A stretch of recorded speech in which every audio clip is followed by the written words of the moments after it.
Hello, namaste to everybody. Good evening to all our listeners in India and in Asia, and good afternoon to our friends in Europe, and good morning to all our friends, our listeners, our audience in North America, and of course, late good evening to our friends in Australia, Taiwan, Japan, etc. So I am Vijay Kranti, and I'm chairman of Center for Himalayan Asia Studies and Engagement, CHASE. We are jointly organizing this webinar. The subject is China using education as the last tool of colonizing Tibetan mind. We are doing it jointly with Tibetan Youth Congress. The Center for Himalayan Asia Studies and Engagement is a think tank, and it's a meeting ground which is focused on understanding issues which are impacting countries and societies in and around the Himalayan Asia region. And it's a platform for exchange of knowledge, views, and perspectives among Indian, Tibetan, and international experts, researchers, writers, and advocacy groups who take keen interest on different aspects of political, social, economic, strategic developments in this region. And Tibetan Youth Congress, as you all know, is the largest and the oldest socio-political organization of the Tibetan diaspora. Uh, Currently, it is the third generation of Tibetan youths who is leading this organization. And TYC, as we all know, it has proven to be a very successful and productive nursery of uh, social political leadership among the exiled Tibetan community. And we have Mr. Sonam Tsering, the General Secretary of Tibetan Youth Congress, who is representing Tibetan Youth Congress today. He is with us. And we have Professor Ayushi Ketkar, who will be joining us very soon. She is teaching at Jawaharlal Nehru University, International Relations and Security Issues. So she will handle the question answer session. Uh, First, I'll give a very short introduction to this subject, why we are meeting today, and what is the background. And then we will have our three speakers. Our three speakers today are John Jones, who is the campaign policy and research manager at Free Tibet. Hi, John. Hi, Welcome once good to be again here again. to Thank you. the platform. Free Tibet is a prominent advocacy group which is supporting the cause of free and independent Tibet. John has been quite actively associated with this group for more than 6 years, if I'm not wrong. And Free Tibet campaigns for an end to the Chinese occupation of Tibet and for international recognition of Tibetans' right to freedom and independence. And then we have our other second speaker is Eleanor Byrne Rosengren. Welcome, Eleanor. Eleanor is the co-founder of Tibet Solidarity in UK, and earlier she has been with the steering committee of International Tibet Network, and also a former director of Free Tibet in UK. So she is the secretary of, she has also been the secretary of the cross-party group of on Tibet in the Scottish Parliament, and she has been handled many campaigns uh, on behalf of Scottish Green Party. She holds a law degree and MA in human rights, and she has worked for many NGOs, which include Peace Brigade International, the British Institute of International and Comparative Law, and Burma Human Rights Documentation Unit. So many. You have a long experience with Tibet, and you understand the cause of Tibet, the struggle of Tibet. So welcome, Eleanor. Thank you. We have our Tibetan expert, Karma Tenzin, who is a very well-known face among the Tibetan community in two capacities: one as a researcher, and second as a teacher to many young Tibetans whom we see in the leadership of Tibetan Youth Congress today. So he has been their teacher also. Karma Tenzin is a research fellow at the Tibet Policy Institute, which is a leading think tank on matters which related to Tibet and China. His special focus is on education, especially education situation uh, in Tibet, the current state of education policies of China in Tibet, the strategies which China has been adopting to brainwash the younger generation of Tibetans, and the impact of these policies on Tibetan people. Uh, these have been his focal areas of study, and his research institute interests also include history of Tibetan education and its developments, the education policy, bilingual education, especially, and the status of Tibetan language as the dangers it is facing in Tibet today. So, welcome, Karma Tenzin. Thank you, thank you. And very special thanks to Karma Tenzin because he is not keeping good health today. But in spite of that, you are very kind that you joined us. So thank you. Special thanks to you.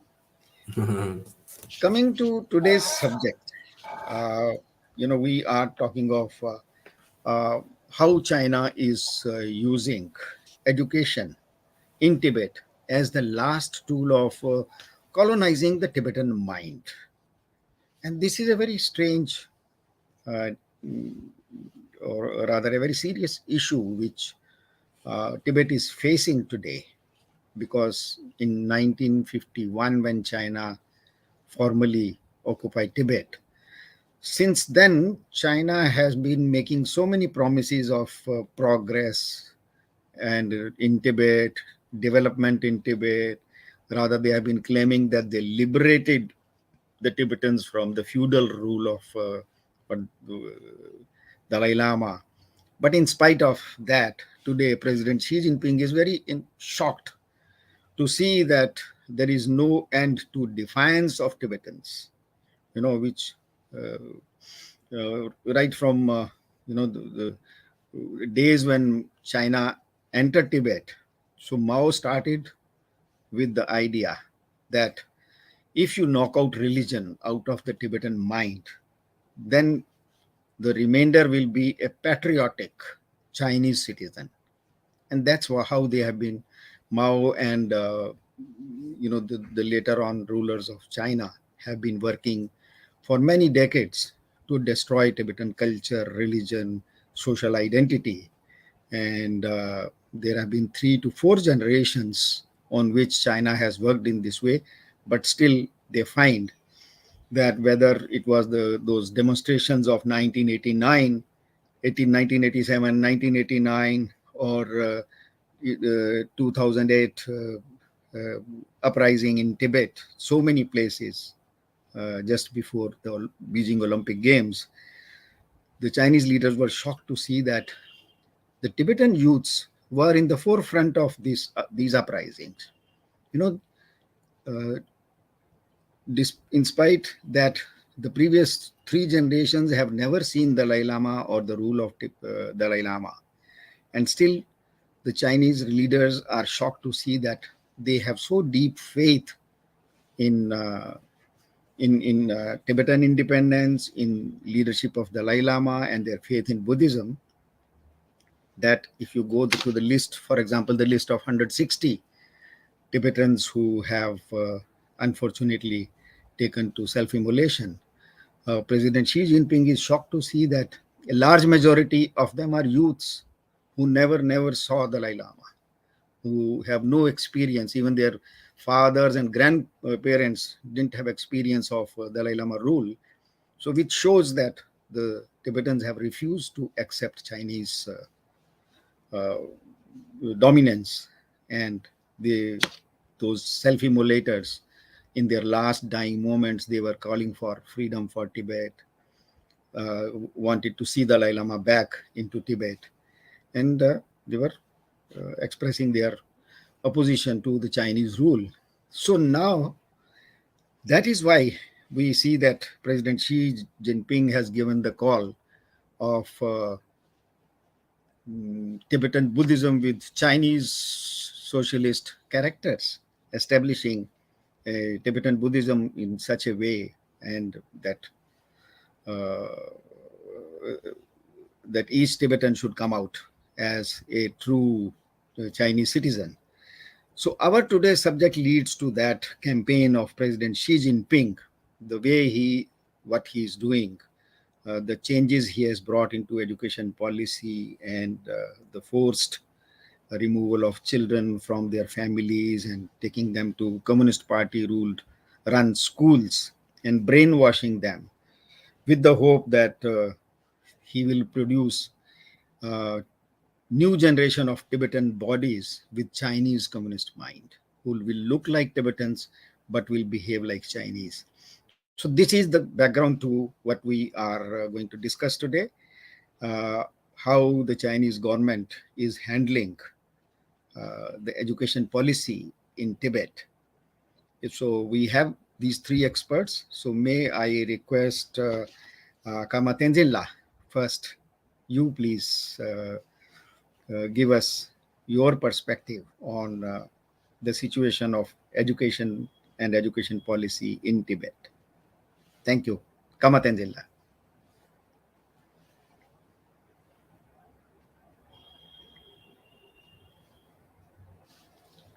Please unmute yourself. Sorry. Hello. Yes, we can hear you. Okay. So thank you very much for your kind introduction, and just let you know that I'm an early stage research scholar and I'm looking into the education policy for the last 4 or 5 years. So let me begin with what Chinese government have written in the white paper that is published in 2020. In that, they have written that in all Tibet there's no hello hello. Yes, we can hear you. Okay. So in old Tibet, there's no proper school and there's lack of education system in Tibet, and all this they have written in the white paper. But let me remind the Chinese government that in old Tibet we have an education system that mainly deals with the traditional education system. So traditional, I mean the monastic education, one which I think compared to at that period of time, we our education system is the most advanced and well, what should I say, systemized education system with thousands and thousands of uh, great monastic scholars have emerged. Then, after the 1959, the Chinese have invaded Tibet, and the first thing they have done is to propagate or brainwash young Tibetans and to educate Tibetans in the socialist and communist ideologies so that the Tibetans will follow the Chinese. Now, first, Mao Zedong's education system is more like a quantity, the mass education. He needs to inform masses that his ideas and socialist ideas are great, and the people are not supposed to do anything apart from believing or trusting or listening to his voice and socialist and ideologies. Then later on, that education system was changed after the Ding Shopping. The Ding Shopping focuses more on the quality education, where the skilled vocational skill label was started. That is the what should I say, the whole China's education system. But in Tibet, if you look into Tibet education policy, the China have implemented two different education systems. The one with the majority Chinese education system, other with the so-called minority education, where they're more focused on the brainwash and to educate in ideology, to educate, to have a faith in the communist government at the Beijing. So these two education system. So if you look at the textbooks that distributed in schools in the Tibet region and the textbooks which are distributed in the Chinese majority textbooks, you can clearly see the pictures on the textbook that one with the distributed in Tibetan regions or minority regions, so-called minority regions, you can see the military personnel or what should I say, red cards or these things. On the other side, their image and textbook contents and everything is a totally different thing. Then subject the Chinese are introducing in Tibet, so most of these subjects are translated direct from Chinese. That too in ideology. That too ideology is in a communism or socialist, or the life histories of the Chinese leaders, including Mao Zedong, Deng Xiaoping, the other great, they claim to be a great military personalities. Their life and everything is translated in Tibetan and teach in Tibetan schools in Tibet. On the other side, in mainland China, the Chinese students are educated to to bring up the Chinese economic system. On the other side, they are education in a different way.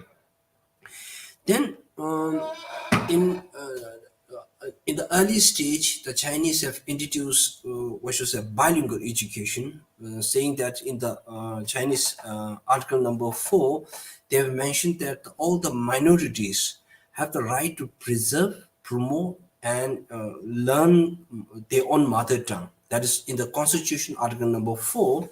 But in reality, in a school, in a life, daily life, and everywhere you see, in a school, you have one period for Tibetan language. Then, apart from that, most of the subjects are taught in Chinese language. And what should I say? They have written the constitution is not implemented in the real life. And moreover, the Tibetan speaking environment is totally destroyed. Apart from learning Tibetans inside school and speaking inside your home, wherever you go, if you are traveling by air, train, or bus, whatever wherever you go, you can find most of these tickets most of their travel agencies, everything run by Chinese or Chinese language, so that even you learn lots of Tibetans or you learn Tibetans or all, yeah, there's no use in a daily life. So that is the main thing that Tibetan language environment is destroyed. Then now came to the main point that Xi Jinping's implementation. In earlier, the Chinese are very good at educating young minds and brainwashing them. For example, in Cultural Revolution, the Chinese red cards, millions of red cards, the young minds are brainwashed and they have destroyed not only Tibetan culture and tradition, including Chinese culture and tradition. They have some experts are saying that they have destroyed almost China's history and China's lots of things have they have destroyed. So during the Cultural Revolution, the Tibetan language, culture, religion, all are included in 4 O's. So you are not supposed to practice that. So, after the Cultural Revolution, the Tibetans had little freedom to learn Tibetan language, and so that because of many Tibetan great lamas and leaders in Tibet, they have taken initiatives to learn Tibetan language and to educate young in Tibetan language. So they have taken the initiatives. In 80s and 90s, there are many Tibetan scholars those scholars are not educated in Chinese run schools in Tibet. Rather than that, these scholars, what we have right now, are most of them are educated in monasteries or private education systems. Or Now, under the Xi Jinping's rule, now the private schools are closed. Monasteries are not supposed to teach Tibetan language during the winter holiday. Then you can find lots of kindergartens, preschool run by Tibetan and the run or medium instructions are Tibetans are closed in many parts of Tibet. Then one incident they have circulated a government document. In that circular you can find that the students after the winter during the winter's holiday not supposed to go to monasteries, not supposed to attend any prayer sessions or teachings, or especially the schools which are run by monasteries to teach Tibetan language and religion. So in a nutshell, what Chinese government under the Xi Jinping leaders is doing is what anything which is related with the Tibetan language, Tibetan tradition, culture are considered to be anti-separatist elements, so that they wants to what should I say keep distance with the young Tibetans with the tradition culture which is a what should I say a thousand old tradition language or this. So now, then in the Chinese have introduced one more that in bilingual education in 2010 they have what should I say formally introduced bilingual education. In bilingual education, in theory they say there's a two different theories. One is attractive and other ones are subtractive. So in bilingual education, if you are going to teach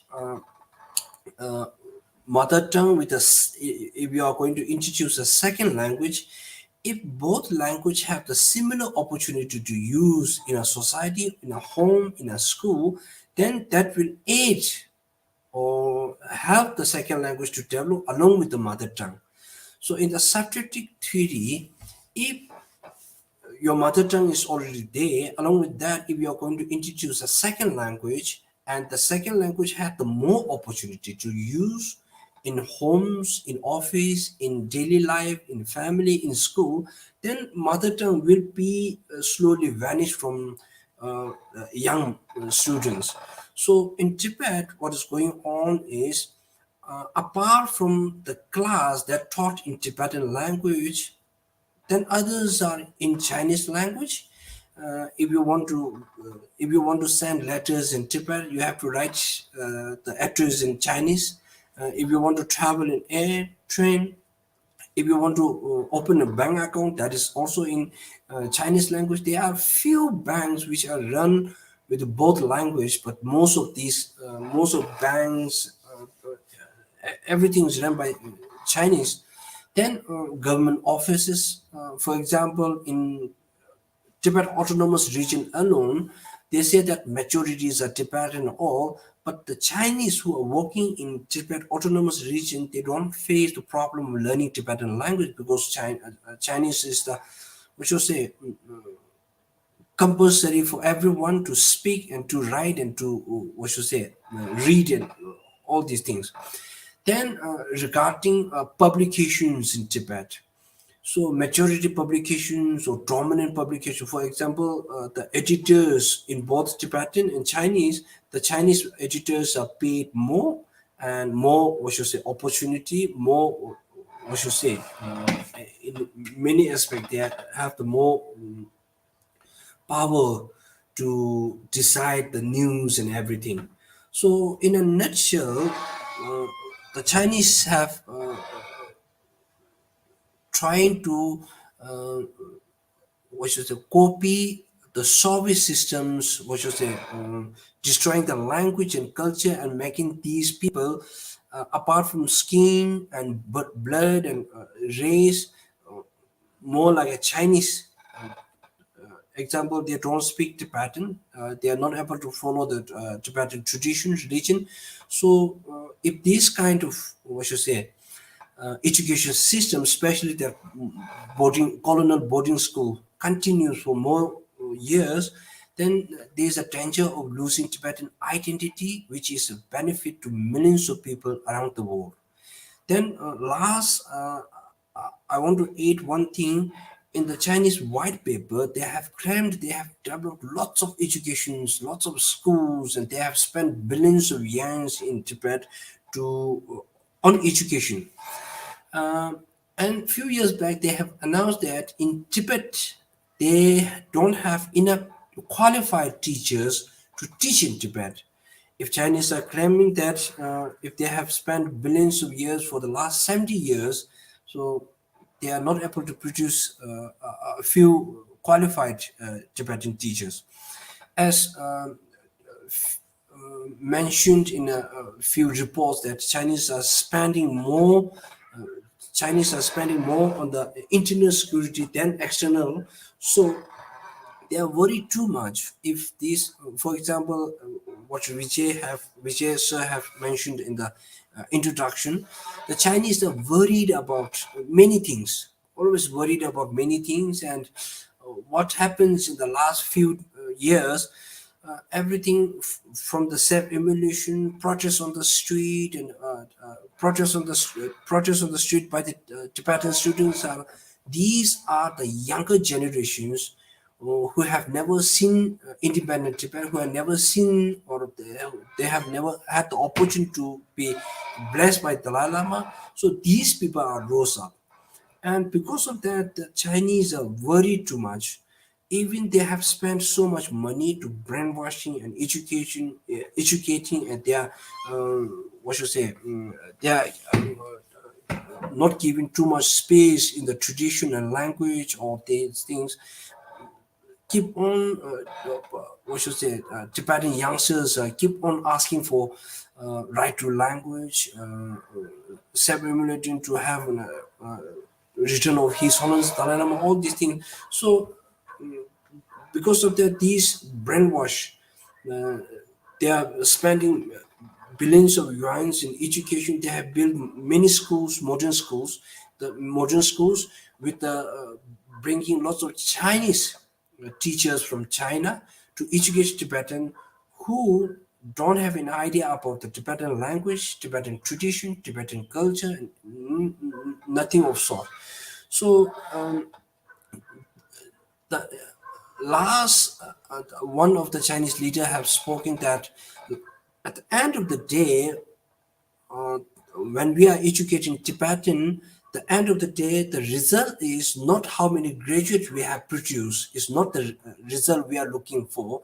Our result is at the end of the day, these people who we have educated for the 50, 70 years, they should follow the ideas of Marxists and Xi Jinping, Mao Zedong, these leaders, rather than His Holiness the Dalai Lama. So, in a nutshell, what China is doing right now in Tibet is totally illegal, and that is against the human rights and human right. Against the human rights, which will destroy all, which will one day the world will see the Tibetans with no culture, no language, and no tradition. So, thank you very much. I will try Okay. to speak more on the question answer. Thank you. Right, right. Thank you very much. Thank you, Kamala. You have studied the policy side of it. You have thrown light on how, right from the beginning, the Chinese occupying administration has been focusing more on Chinese language, ignoring Tibetan language, and at the end, when you say that their purpose is to produce not educated Tibetans, but educate such Tibetans are uh, who understand the Mao or Communist Party more than what they were otherwise supposed to study.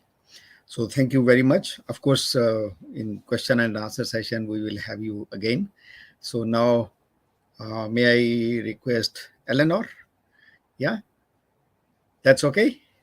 Yeah, Eleanor, we'll have benefit of your experience, please. Thank you, Vijay, and thank you, Karmala, for that very detailed and insightful presentation. So today's discussion originates with a report that was compiled by Tibet Action Institute. And their research, as we know, has uncovered a vast network of residential schools across Tibet, where Tibetan children are being forced to live their lives separated from their homes, from their families, and from their culture. As you might imagine, this has a dreadful impact on their emotional and psychological well-being, as well as their education. And it is a deliberate attempt by China to assimilate Tibetan identity and to wipe it out. The report has been meticulously researched from a variety of sources. I don't know how many people watching this understand how difficult it is to get information out of Tibet.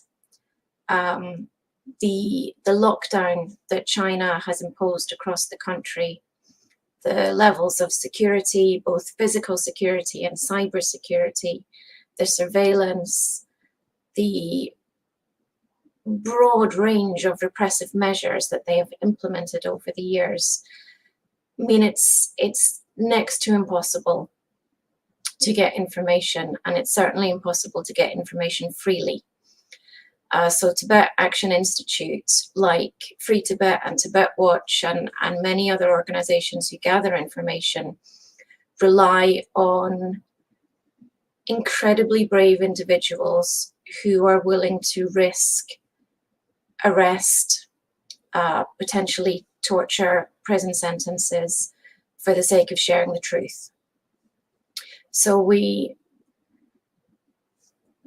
this issue is something which we've been unaware of, and certainly unaware of the extent of, for a very long time. And we are indebted to those Tibetans who've been brave enough to speak up about it. And especially to those who've had the additional courage to speak about their own personal experiences, because some of the testimonies in the report are quite harrowing.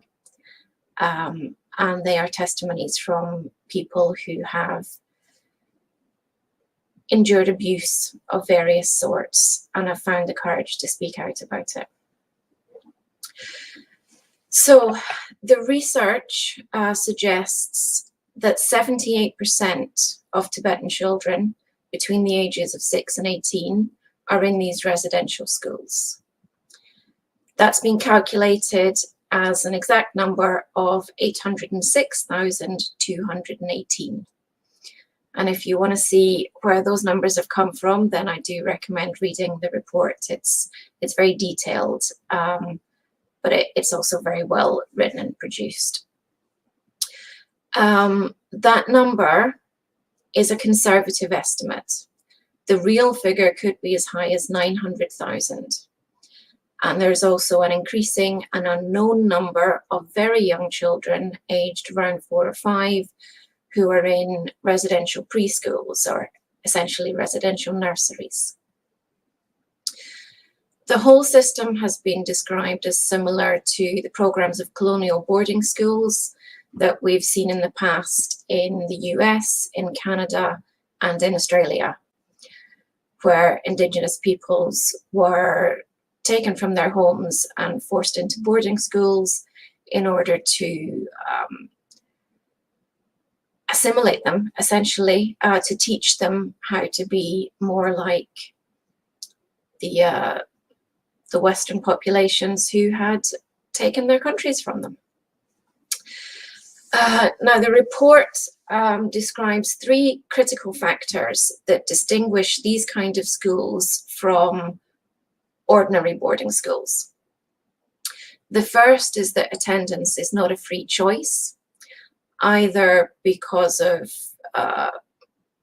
requirements enforcing attendance or simply from a lack of any other options for education.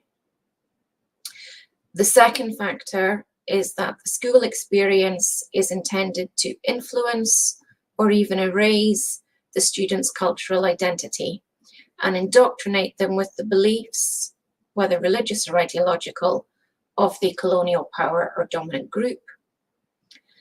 And the third factor is that the students live apart from their parents, families, and communities.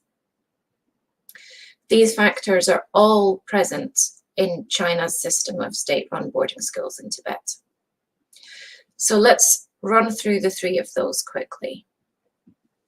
The first one being the lack of choice. So this is occurring in a number of ways in Tibet. The first way is that many local schools have been closed down, or there have been restrictions on the curriculum and what they're allowed to teach, and restrictions on their ability to teach in Tibetan or even to teach Tibetan as a language. One of the most prominent cases that highlights this particular issue is the case of Tashi Wanchuk. He was a shopkeeper, or well, he still is. He no longer runs his shop. He is still with us, fortunately. He was arrested in 2016 after attempting to file a complaint about the lack of language provision for his own family. He didn't protest. He did not take any political actions. He simply sought to file a formal complaint through the usual administrative channels. And then he made the mistake, if you want to call it that, of speaking to journalists from the New York Times. They publicized the story, brought international attention to it, so it wasn't a mistake in that regard, but it did lead to China focusing on him, arresting him, and charging him with inciting separatism. Now, this is not only a ridiculous way of classifying what he was doing, but it's a very specific criminal charge in Chinese law that allows Chinese police and prosecutors to bypass some of the protections that would normally be afforded under the standard criminal law. So he was held for 2 years without charge. He was tortured. He was denied access to his lawyer, to his family. And when the trial eventually took place, there were a lot of restrictions on it. It was difficult to get any observers into the trial, and he was ultimately sentenced to 5 years. That's 5 years in jail for trying to make sure that the children in his family could learn their mother tongue. It's an insane situation. Tashi Wanchuk has now been freed, but he remains under various restrictions, and it's been difficult to get updates from him. But that highlights the length to which the Chinese government is going to prevent Tibetan children from learning Tibetan and from learning in Tibetan. Another avenue that parents would traditionally have in Tibet is monastery schools. It's quite traditional to send children to monasteries in order to be educated. The educational provision is generally regarded as good, very high. And this is another aspect of Tibetan culture that the Chinese government has been cracking down on in recent years and decades even. To pick one example again, we can look at the situation in Larangar.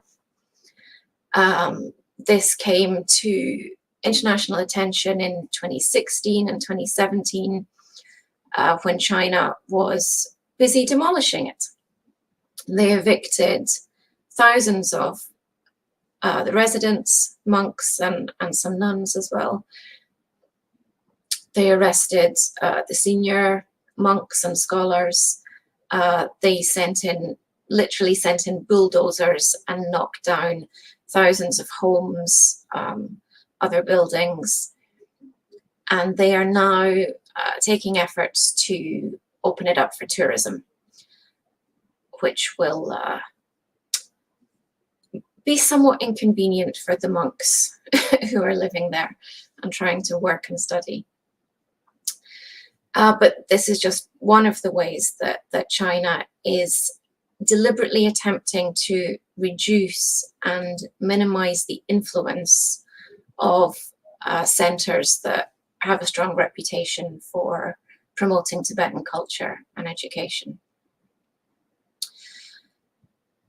Another reason or another aspect to the lack of choice element is the forced resettlement of nomads. So many Tibetans who would once have lived a nomadic life, focusing on looking after livestock, have been resettled in urban environments where they have to, they've been separated from their animals, from their traditional way of life, and they have to find a place in a Chinese-dominated society and a Chinese language-dominated workplace. So the need for education, formal education in the first place, and more specifically Chinese language education, becomes a survival factor rather than a choice. And finally, we have evidence of teams going around towns and villages, literally threatening and intimidating parents who are struggling to let go of their children. There's testimony in the report of families who were told they would be punished as if they had been involved in a protest or taken some sort of political protest action. And they can be fined, interrogated, just threatened, physically threatened by security forces going around. So in all of those different ways, parents are left with no choice but to send their children kicking and screaming and crying to these residential schools. Now, moving on to the element of indoctrination and cultural assimilation. The Chinese government has actually been quite clear. They have not attempted to hide their motivation behind this policy. So there's a quote from China's State Council addressing education and saying that the purpose of the boarding schools is to guide students of all ethnic groups to establish a correct view of the country, nation, religion, history, and culture. A correct view. It's not what you would normally read in any education policy, certainly not in this part of the world, fortunately, but it's language that we see repeatedly in Chinese policy documents. Another quote from the State Council in a document entitled Decision on Accelerating the Development of Ethnic Education goes on to explain how officials are obliged to strengthen boarding school construction in what they call minority areas, and that the goal of this is for students of all ethnic minorities to study in a school, live in a school, and grow up in a school. So they've been quite clear that they want these children to spend their lives immersed in indoctrination. And they've said that one of the aims of this policy is to realize the long-term stability of the country. So we can see a clear link that China has put out there quite clearly, showing that this indoctrination and assimilation policy is a critical component of stability. So they obviously believe that this will wipe out the desire to protest. They could not have been more wrong. But we have testimony in the report from children explaining how they've been taught to feel ashamed of their own ethnicity, of their own culture, to feel that they're unclean or simply not good enough, that they're uncivilized. And these are themes that we've seen in Chinese propaganda throughout decades. We've got testimony in the report of children being forced to watch propaganda films,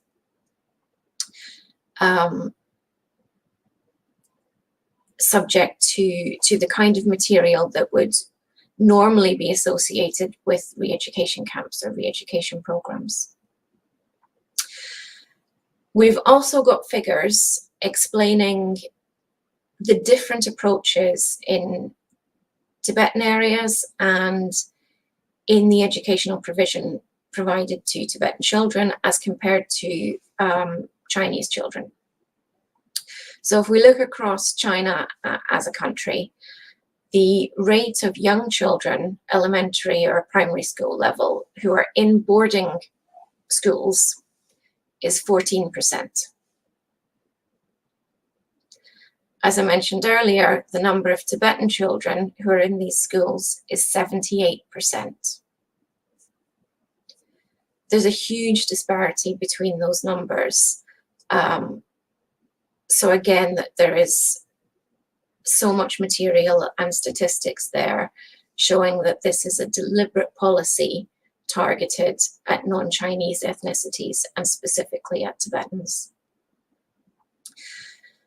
And if you look at restrictions on language across other groups, we can see similar approaches having been taken in Southern Mongolia and East Turkestan, with the camps that the Uyghur people have been subjected to. A lot of effort has gone into suppressing cultural identity, suppressing mother tongue education, and abilities to express the culture or simply to communicate in the mother tongue. So finally, we come on to the aspect of separation. Now, obviously, young children who are separated from their families and their homes and everything that they know, obviously they're going to feel isolated, homesick, lonely. That doesn't even need to be discussed. I'm pretty sure everyone listening to this would understand that being the case. And I'm sure many people can guess at the risk of abuse, whether it's physical, emotional, or even sexual. And unfortunately, we have plenty of testimony relating to all three different kinds of abuse occurring in these boarding schools. What's new or maybe specific to these schools is the fact that children have been told when their parents have tried to visit them that if they go and meet their parents, they will lose academic points. Obviously something to do with the grades or the scoring systems in the schools. So basically, when parents have attempted to visit these schools, and we've got photos of parents standing outside the railings of gates, not being allowed onto the premises, but attempting to speak to their children. And the children have been warned not to go and speak to their own parents or their other members of their family, and told that they will lose points or suffer some kind of grade penalty if they go and speak to them. And I just can't imagine the impact that that would have on a young child. And the report discusses towards the end some of the evidence speaking to the long-term impact that it has on their emotional and psychological well-being. And it concludes by drawing some links to the protests that we've seen across Tibet and how often education and language and this issue of cultural assimilation is one of the core grievances within these protests. We've seen many protests by students, by teachers, specifically on the issue of school closures. But as was suggested earlier, it's also a theme that we've seen in some of the individual protests, including the almost 160 self-immolation protests that have taken place. And that is a dreadful statement for anyone to have to make. And it's one that we must listen to. And I believe John is going to speak more about the campaigning and advocacy efforts that have been taking place across the world. But it is absolutely vital, now that we have these numbers, that we know about the extent of this system, that we do not continue to ignore it. It's absolutely vital that governments and campaign groups give this the focus it deserves and call on international bodies and the Chinese government to bring this to an end. Thank you. Yeah, thank you, Eleanor. You have gone into minute details of the present approach of Chinese government under the leadership of President Xi Jinping, and especially the three aspects of education. One is the lack of choice for the parents and the children, what kind of education and where to get that education. That choice has been taken away. And then you pointed out very clearly how this system is being used to eradicate the cultural identity of this whole generation. And the third is there's the separation from their parents, forcible separation, so that they, this is in that sense, we have heard so much about what happened in America or Canada or in Australia, how the local children were weaned away from their own culture. And this is exactly what is happening. So let us hope that people living in countries like America, Canada, Australia, they should now be more aware of the dangers of this Chinese approach and policy in Tibet. And these governments should be more vocal. The people should be more vocal. Before I hand over to John, I can't stop myself from sharing a personal experience. After one of my visits in Tibet, when I passed through Kathmandu, there I came across a Tibetan. His age was somewhere around 30 years. And I was introduced to this gentleman. He had come back from Tibet and was going back to home. And his purpose, he told me, was that he had a child, about 5-year-old, whom he came to deposit. I would say the term deposit, because there was nobody else who could take care of his child, to deposit his child in a Tibetan school in Nepal.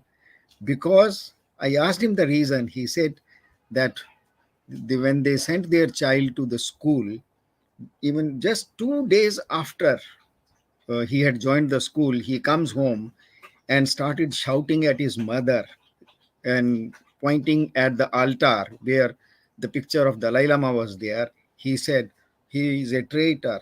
His photo should not be here in our house. Throw out his picture. We should have a traitor's picture in our house." And this man was crying I could see tears in his eyes. He said that within first 2 days of his education in the Chinese school, this was the lesson he got. His opinion about Dalai Lama, whom we, for us whose picture was so sacred. So he said, the moment we saw this, we decided we will not send the child to the Chinese school, local school. And then this man sold his 2 yaks and paid bribe to the Chinese officers for a passport for himself, and then hired an agent, a Nepalese agent, to smuggle his child to Nepal. And he himself formally traveled separately, and then he took his child through a relative to the Tibetan school, and he was telling me, I am not worried. My wife is not worried whether we can see the child again in our lifetime or not. But we were very much worried that we didn't want to bring up our child in the manner the Chinese school wanted him to grow up in. This I am talking of 20 years ago.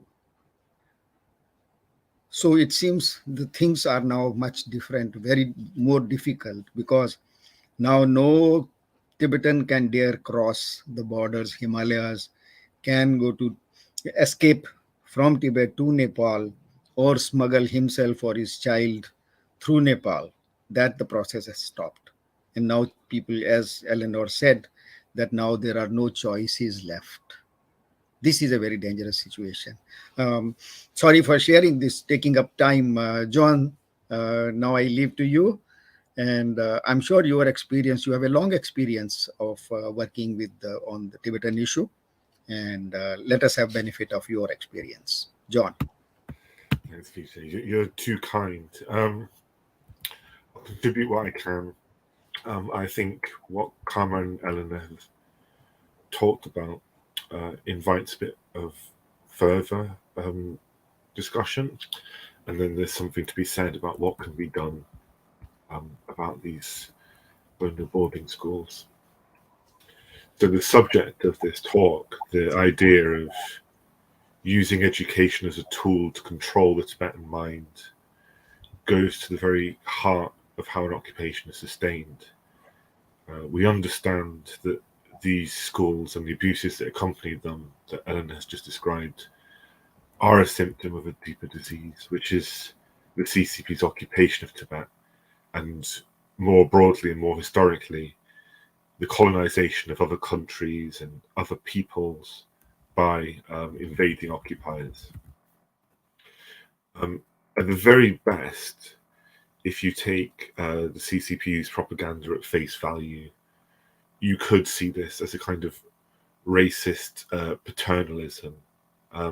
It's guided by a form of racism that sort of permeates a lot of CCP policy towards people under its rule who are not Chinese, including Tibetans. And this can not only be seen in the boarding schools, but in the jargon of things like poverty alleviation programs and some of the so-called environmental policies like the ecological civilization, all of which portray Tibetans as backward or unscientific or people who need to be shaken out of one way of life and forced, maybe kicking and screaming, into modernity.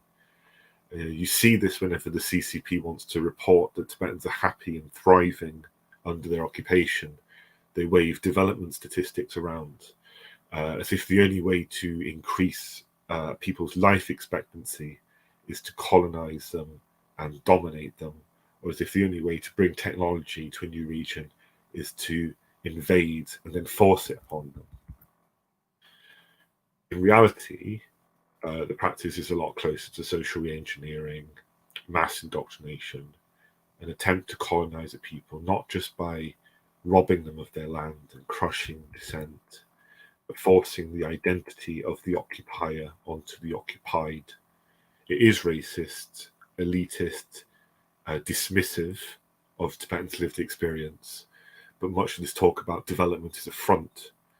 When the CCP clears nomads off of their pastures and talks about building the ecological civilization, what they're really saying is that they want the land and the natural resources, and they want those nomads under direct control, because it's easier to control them when they're doing manual labor in urban settlements than when they're on their fields. And likewise, when the next generation of Tibetan children are corralled into boarding schools, it's because there is a next generation of Tibetan resistance, which from the CCP's point of view needs to be cut off from its roots before it can begin to bloom. The real motivation is reflected in the words of people like Chen Chuangguo, who was the party secretary of the Tibet Autonomous Region, so-called Tibet Autonomous Region, appointed a couple of years after the 2008 uprising, which we know shocked the Chinese government, and committed them to making sure that such a thing never happened again, that Tibet must be stable at all costs. It picked this guy, the party picked this guy Chen to do it, and he had to show he was doing a good job. So he'd often boast about his successes, and one of the policies that he boasted about was his attempt to eradicate Tibetan identity. Everything that's unique about Tibetan, its way of life, religion, linguistic heritage. He wanted to eradicate all of that, and the process was dubbed breaking lineage, breaking roots, breaking connections, and breaking origins. In practice, it manifested as campaigns to promote so-called ethnic unity between Tibetans and Chinese through encouraging them to marry, and importing Chinese settlers into places like Hassa, where they would work and establish their presence in the city. So when we look at these colonial boarding schools, one of the things that we have to ask is whether the CCP, according to its own words, according to its own standards, cares about development in Tibet and cares about the well-being of these children. And we can sort of look at the evidence. On the one hand, they're demolishing schools. They're closing down other schools like Sendruk Taxi Middle School in Golob, which is where the recently released political prisoner Rinchen Ki taught until it was closed, and she was arrested last August for speaking out about it. We can see that the CCP are restricting the curriculum to relegate Tibetan to a regular school subject rather than a language that Tibetans should be learning and using in their daily lives. We've seen calls to strip Tibetan of its status as a minority language. We've seen authorities banning monasteries from teaching Tibetan to the lay community. Eleanor mentioned Tashi Wanchuk. That's how his origin story of his Tibetan advocacy began. The absence of options in his native Kyagudu county after monasteries were forced to stop giving language classes. All of these policies, and then at the same time, the Chinese government claims that these residential schools that Tibetan children have to go to are filling a gap because Tibet is so sparsely populated and these children need education and there are so few schools. Well, how on earth did that happen? Who caused that? So this theme that we see is of the CCP creating problems, invading, occupying a country, creating problems, and then imposing its own solutions. So you close the local schools, you cut off access to education, and then you impose boarding schools. And again, just like the nomads, you create problems like saying that Tibetan nomads in rural Tibet are not doing productive work. You say that those pastures need protection from the animals that have grazed on them for generations. And then you impose your solution. You take these nomads and then you coerce them or induce them to move into urban settlements where they can do more productive labor like cleaning streets or picking up litter or other things that have got nothing to do with the life that they once knew. This is how you bring Tibet, at least in their vision, under their control. The damage that these schools do, Ellen has spoken a little bit about this. When we talk about the scale of them, it is important to bear in mind the individual damage that they do. So Ellen mentioned the trauma, homesickness, psychological harm that causes children and parents when they see their children disappear for the duration of their school life. The report, the Tibet Action Institute report, also talks about experiences from Tibetans who were in previous generation of boarding schools, which truly are damning. They talk about everything from lack of resources like toilets to bullying, corporal punishment, and even in some cases sexual harassment and rape. But also another side effect of these schools is that not only are Tibetan children indoctrinated during class time, but the commitment to cutting children off from their heritage is all pervading. So there's examples from the report of children in one of the boarding schools in Hassa, for example, being barred from visiting the Jokang temple at any time. Or another case from Central Tibet of a school principal boasting that they would have staff who would intercept Tibetan children so that during religious holidays, if the Tibetan children tried to attend religious events, these staff would catch them and then escort them back to the school. So there's absolutely no way that they want these children to escape this closed bubble of indoctrination. It's not just about filling a gap because Tibetan children are not getting the education that the CCP so sorely wants them to get after bulldozing their schools or closing their schools. It's also a full-on attempt to reprogram the next generation to ensure that something like 2008 does not happen again, where the next generation of Tibetans protest and challenge CCP rule. And as Eleanor mentioned again, that commitment to cutting out protest isn't going so well. I work at Tibet Watch part of my time, and we get a constant flurry of stories of Tibetans who continue to carry out protests. And as we've seen recently as well, a couple of cases of self-immolations. The other thing to bear in mind with all of this indoctrination of children is it's not just the boarding schools.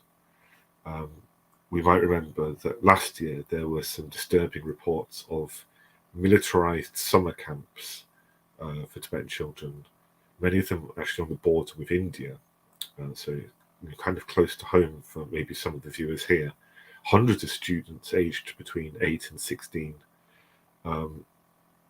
It looks like, either induced or made to attend these militarized summer camps and taught virtues like discipline and loyalty and patriotism to China and to the CCP.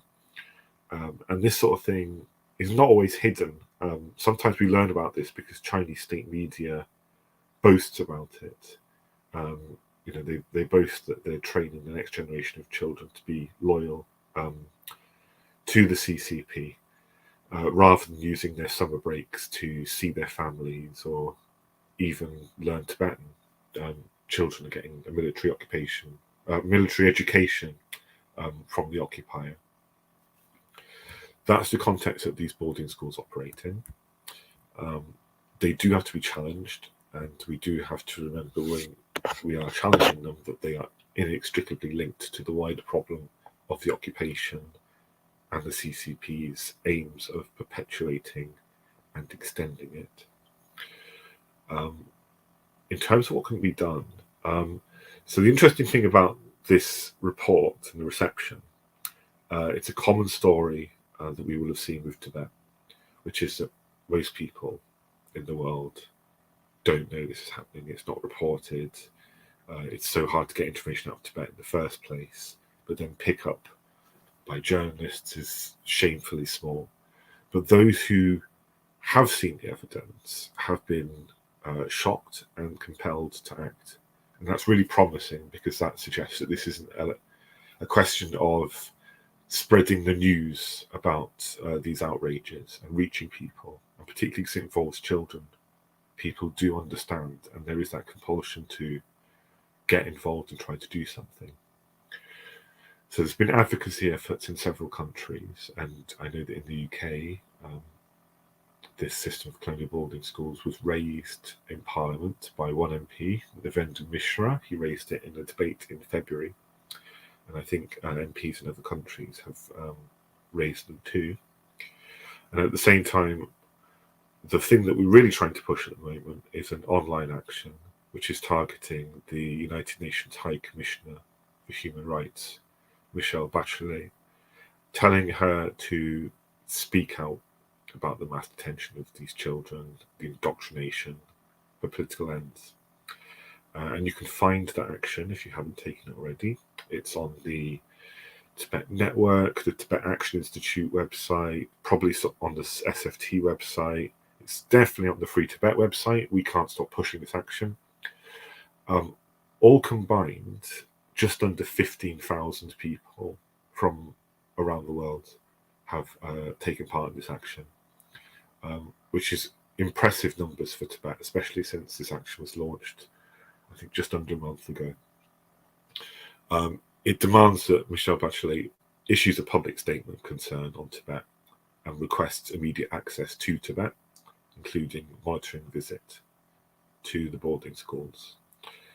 We want to get that action to 20,000 people. One of the reasons is that there is a real sense of disappointment with how Michelle Bachelet has conducted herself as the High Commissioner for Human Rights.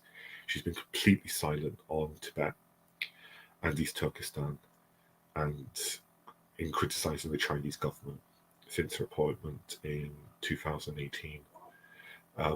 We need her to listen. We need the numbers to grow on this action, and we also need journalists and MPs and, where possible, governments to take notice of this action and the groundswell of opinion that's propelling it. And the more noise that all of us can make, the more likely it is that she can break her silence on Tibet, and that maybe we can see a bit of movement on challenging this regime of repression and indoctrination. And I think I'll leave it there. Thank you.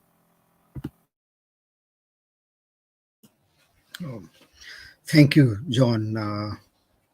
The way you have explained the impact of what China is doing, how residential schools are impacting the social environment, like the trauma of parents. You spoke about the racist patronization by the Communist Party of China and the social engineering aspect of it, and then exploitation of children in so many ways in these residential schools, including sexual exploitation.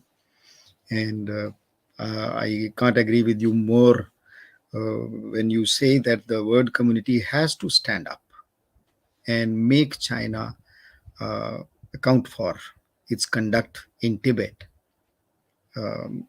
Let us hope that efforts which are being made by Free Tibet and other organizations are going to compel the international organizations, United Nations, and various other groups and world governments to challenge China on its policy of depriving a full generation of Tibetans from its own roots.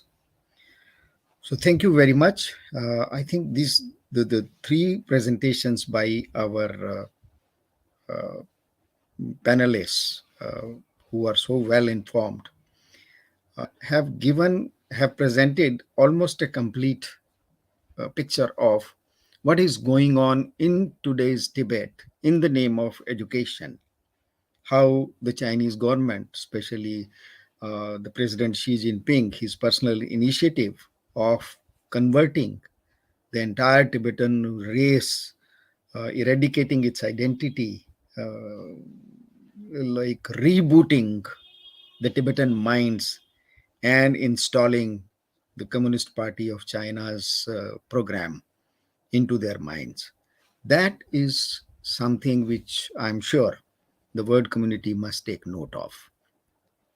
So I hope we have Ayushi Ketkar with us. Hello. Yeah. Yes, Ayushi. So now it's your turn. I'm sure you have picked up a few questions for quick questions. We have about 14 minutes or for question answers, I would say 10 minutes, because we will have Sonam Seringla for vote of thanks. Yeah. To Ayushi Ketkar, who is a professor at Jawaharlal Nehru University in New Delhi, our colleague at Chase, and who is an expert in international relations. This was a very... Yep. Yeah, please go ahead. Thank you, sir.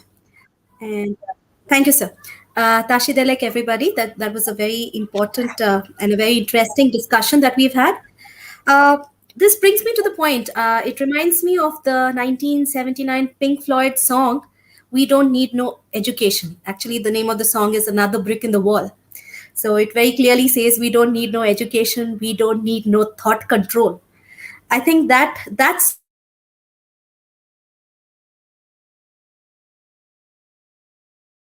is really worrisome, because here is an entire generation of children who are bound to lose their very identity. So this kind of is a very dire situation. My question, Vijay sir, to comment. The civilized world is all about human rights, mental health. We celebrate these days. Okay, 10th December as Human Rights Day, 10th October as World Mental Health Day, and still these things happen. This is really shocking, And Vijay sir, being the senior most in this group, I would like you to actually kind of comment on how these things it will affect the entire humanity in the long run, because we already have enough of big issues to deal with, climate change, and now we are talking of how we are making our next generation lose their identity. Schools have been the centers of socialization, of identity creation. Here, instead of educating students, we are talking of indoctrinating them. Few things. Let me begin with the first speaker, Karma Tenzing La. You have spoken of how these children will have no culture, no language, and no tradition. Do you think, Tenzing La, that this is going to backfire? Is there a possibility of this backfiring? Because you see, most of the immolations have been by people who have not seen Tibet or not met Dalai Lama. So this kind of heavy indoctrination, do you think it's going to backfire? It will make people more they'll care more for their identity, and they'll fight for it. They'll fight it with their lives. Okay, so I would like you to comment on this. Eleanor, you have mentioned a very, in fact, 2 points that there are questions based on it. One is, you're saying this is a very important piece of information, very important data that you have given, that more than 70% of the children are in these kind of schools. Okay, away from their parents, away from their family, away from their community. And you've spoken of lack of choice. So is this lack of choice something that you see will stay in the long run? Because China, with its deep pockets and with its known unethical behavior, do you think this kind of a situation will continue? Or do you see activists like you, like John Jones, and the organizations, Free Tibet Organization, Tibet Solidarity Organization, and many of these organizations, do you think they are going to reverse this situation? Is there a possibility? And for you, John, sir, you have, I think this is a point that has come in all the three speakers. There is, on one side, it's the carrot and on one side you see like strong action being taken by China, like academic points or punishing people who voice against this schooling program, and on the other side they see a lot of opportunities being provided. So now this is like, it's a double-edged sword, where people have to make hard choices. So do you see younger generation actually succumbing to it? Do you think they would feel at some point or the other that might be these opportunities way more than consequences they have to face if they stick to their ethnicity, if they stick to their culture, if they stick to their traditions? So do you think this opportunity part will act as an economic incentive for people to forget about nationalism and kind of accept Chinese colonization? So do you see this happening? Yes, I sir. think let us start with Karmala. My role as moderator should come at the end. So I think the first question for Karmala, and then Eleanor, and then John. Yes, please. Thank you, Ayush ji. So I think Chinese leaders should think that we are in the 21st century. That world is not like a before. We are in the 21st century. We have access to many digital informations and all. And another thing is that all the self-emulations in Tibet are the third generations, the born after Chinese invasion, and that too is in the 20 years and in teenagers and early 20s and late 20s. So these people are the people who the Chinese have educated for the last 50s and 60s, 70 years. Many of these people have never seen Dalai Lama, never heard of him, and never had the opportunity to audience with him. So naturally, the Chinese has to. If what I'm trying to say is to have a very powerful China, you should need a military, economic, and moral authority in your own territory. So if you are suppressing your own people, if you are suppressing the Tibetan people inside Tibet, so how you going to have a moral authority in the world at large? So people watching, and naturally, wherever Chinese leader go, wherever the Chinese speak, wherever the Chinese don't have the authority to speak on human rights, they don't have the authority to demand on human rights and all these things. So it's naturally Chinese have a huge economic, military power and all, but in the world, everyone's wherever you conference on strategy, conference on economic, conference on border issue, you name it, always there is a issue about China's arrogance, Chinese human rights violation. Also, naturally, that's a backfire to China. They are they are in 21st century, but their thinkings and their ideology is still that they are still believing in the dead ideology, the social Soviet socialist, what should I say, utopia. So I think this is not going to work. In Tibet, they have never worked. They can control the human physically, but they can't control the mentally. The minds of Tibetans and beliefs are still with the Tibetan language, Tibetan tradition, culture, and how much you suppress these or how much you control these things, the people have a more, what should I say, stronger urge to have a more connection with the Tibetan culture and tradition and His Holiness the Dalai Lama. Thank you. Yeah, thank you. Eleanor. Thank you for the question. And I love that you quoted Pink Floyd. So my question was about how long this is likely to go on for. Now, China has a habit of putting together 30-year plans rather than 5-year plans or 1-year plans, and they've clearly invested a lot in the infrastructure and the systems. So I don't think the threat of this continuing or even increasing and the impact that that will have on Tibetan culture and identity, I don't think that threat should be underestimated. It's very real. However, China is not immune to international criticism. It likes to pretend that it is, and it's very good at bluster and talking about their hurt feelings and how they don't care what other people are doing, even though these two are almost contradictory. They do care, and the criticism will hurt them. So we do have a chance to influence the policies if governments around the world can show some backbone and take a strong stance on this issue.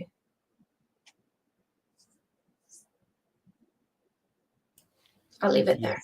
Yeah. Thank you. Yeah, that's very reassuring that in spite of China being so strong, still there is hope, and I'm sure our various human rights groups, not only related to Tibet but other groups, are also going to put pressure on China.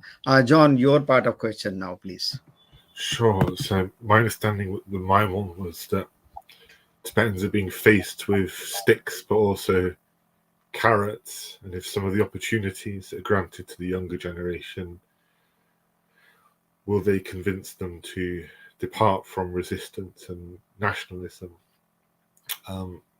It's far easier for me to answer this question in quiet Northamptonshire than it probably is for a Tibetan inside Tibet, who probably has to think about this a lot. Tibet, as we know, has been occupied for 7 decades, and in that time, the level of repression has never gone down to zero, but it has taken different forms. There have been times where it's intensified and other times where it's let up. Almost like different governments trying different tools to try and bring Tibetans around to their way of thinking. It hasn't worked so far. I don't see a frontal assault on someone's culture having lasting positive benefits either for the CCP. For one thing, there remains plenty of Tibetans in the wider world who can see what's going on with the freedom to speak out about it and to protest, and they can still interact with Tibetans inside Tibet. And another thing is that there are Tibetans in Tibet today, obviously, who want to keep their head down, that maybe don't want to protest, they want a normal life, that might internally resent the occupation, but not everyone could be a protester.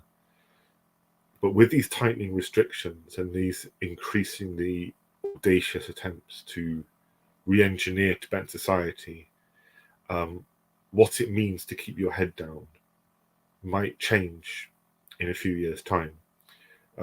Tashi Wanchuk, brave though he is, might have thought that he was keeping his head down when he acted within the law at all times and kept offering assurances to the Chinese government that he didn't take issue with Xi Jinping, didn't take issue with the CCP. He just wanted to preserve his linguistic heritage and see that the next generation of Tibetans could learn it. Whether he went looking for trouble, trouble certainly found him. And I think that will happen, unfortunately, to a lot of practicing Tibetan Buddhists, a lot of Tibetans who want to continue to teach their language, people who might probably, I don't think you can escape being political inside Tibet because it's everywhere. But if you haven't realized yet that you're in a political struggle, it will surely find them just because of these top to bottom changes to their society. And I think that will always encourage resistance. So maybe some people will be swayed by this, but I don't think it's going to have the effect of extinguishing resistance. I think only listening to Tibetans' demands will ultimately do that. Yeah, thank you. As far as my part is concerned, I think most of the questions have been already answered.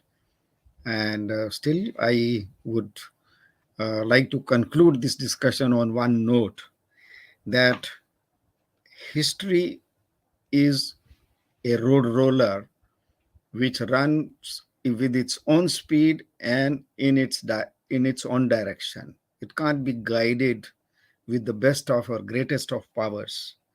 It can't be controlled. We have a few examples. In my neighborhood, India, we never thought that there will be a Bangladesh. And suddenly we discovered that within 2, 3, 4 months, we had a new nation because the local Bengalis, they did not, they rose up against the suppression of West Pakistan. None of us, even the best of governments, could imagine that a powerful country like Soviet Union will one day break. I think it was made up of 15 countries and it broke into 16. Anyhow, statistics is a different thing. But nobody could imagine that a powerful country like Soviet Union will one day break, and the people, their voice will be heard, and all those countries which remained occupied for so many years under one of the most powerful communist party of Soviet Union, they finally found their freedom. So I think we should hope that China is going to look powerful uh, for the time being, but history will have its own direction. Only thing is that Tibetan people and supporters of Tibet, they should maintain their determination and their identity, the Tibetan identity, so that when history one day comes and announces who wants freedom, Tibet should be present there. Tibetans should be present there to ask for it. And I'm sure any of education policies or suppression by China is not going to change the fate of suppressed people, whether it is Tibetans or the Uyghurs of East Turkestan, Xinjiang, or South Mongolia, or Hong Kong, and even Manchuria. So thank you very much. So may I now request our co-organizer, the Tibetan Youth Congress General Secretary, Sonam Seringla, to please present his vote of thanks. Trust Dele, everyone. As rightly pointed by our guest speakers, the situation inside Tibet is very critical where Tibetans have no space to oppose and to resist the CCP's hardline policies, and nor do they have right to preserve and promote Tibetan culture and identity. Teachers, writers, and language activists are targeted. Tibetan-run schools are shutting down without any official clarifications. Tibetan families are forced to send their children to the colonial boarding schools, where Tibetan children have no access to the Tibetan culture-related curriculums. And the very reason of imposing these policies are primarily to eliminate and eradicate the very identity of Tibetan and adopt the homogeneous and patriotic Chinese identity. So with this, I, on behalf of TYC and CHES, I send our guest speakers for speaking on this very important topic and exposing China's systematic rule in Tibet. So thank you, Gen Kamala. Although Gen Kamala is not feeling well today, Genla took part in this webinar. Gen Kamala is also my social science teacher when I was in class 2. So thank you, Genla, for taking part in our webinar. Thank you, Elena from Tibet Solidarity, for taking part in our webinar and speaking on this very important topic. Thank you, John Jones, for taking part in today's webinar. John Jones has also took part in one of our previous webinars, and sorry for troubling you again. And I also thank Vijay Krantiji, the co-host and the chairman of the CHES, for always so active in organizing these webinars. I always keep on saying that Vijayji is more Tibetan when it comes to pointing a finger against Chinese rule in Tibet. So thank you, Vijayji. Thank you, Ayushi Katka, for raising some of the very interesting and important questions and always taking care of the questioning and the answers. And then thank you, Lobsang Sitem from Tibet Action Institute, for taking care of the technical part. So thank you, everyone. So thank you, Sonam Seringla. And now I think it is time to close. And I very much hope that for our audience, this discussion was quite useful and fruitful. And very soon we'll come out with some more subjects around Tibet and around China. And then we'll inform you very soon about which subject we are taking in near future. So thank you very much, everybody, and see you again very soon. Thank you very much.